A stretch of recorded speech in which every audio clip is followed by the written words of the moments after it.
मतदान करण्यासाठी निघालेल्या एका मतदाराचा वाटेतच हृदयविकाराने दुर्दैवी मृत्यू झाल्याची घटना महाडजवळ घडली।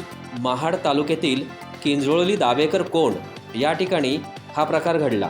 प्रकाश केशव चिनकाटे, वय वर्ष 65 असे मृत व्यक्तीचे नाव आहे। मतदान करण्यासाठी ते घरातून बाहेर पडले आणि हृदयविकाराने त्यांचे वाटेतच निधन झाले। रायगड लोकसभा मतदारसंघासाठी महाडचे आमदार भरत गोगावले यांनी महाड तालुक्यातील खरवली गावी मतदानाचा हक्क बजावला। रत्नागिरी सिंधुदुर्ग लोकसभा मतदारसंघासाठी दुपारी 1 वाजेपर्यंत 33.91% मतदान झालेले आहे।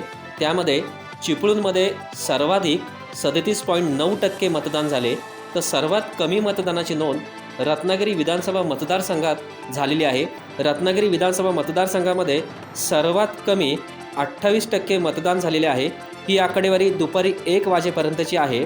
दुपारी 1 वाजेपर्यंत राजापूरमध्ये 37%, कणकवलीमध्ये 31.59%, कुडाळमध्ये 32.88%, तर सावंतवाडीमध्ये 36.65% मतदान झाले आहे। सर्वात कमी मतदानाची नोंद दुपारी 1 वाजेपर्यंत रत्नागिरीत झालेली आहे।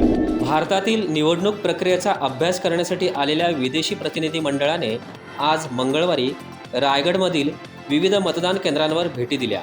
त्या ठिकाणी प्रत्यक्ष निवडणुकीची त्यांनी पाहणी केली। कझाकिस्तान, झिम्बाब्वे, श्रीलंका आणि बांगलादेशचे 7 प्रतिनिधी रायगड दौऱ्यावर आहेत। रोह्यातही मतदारांमध्ये उत्साह दिसून आला।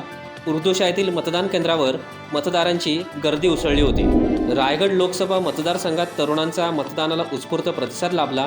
दुपारी तरुणांनी मोठी गर्दी केल्याचे चित्र पाहायला मिळाले।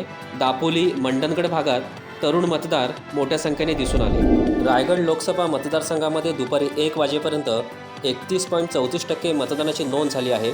या लोकसभा मतदारसंघामध्ये 6 विधानसभा मतदारसंघ येतात। त्यामधील मतदानाच्या टक्केवारीवर आपण नजर टाकूया। पेणमध्ये 22.20%, अलिबागमध्ये 32.90%, श्रीवर्धनमध्ये 26.94%, महाडमध्ये 32%, दापोलीमध्ये 36.45%, तर गुहागरमध्ये सर्वाधिक 39% मतदानाची नोंद झाली आहे। रायगडमध्ये सर्वात कमी मतदानाची नोंद पेणमध्ये 22% झालेली आहे।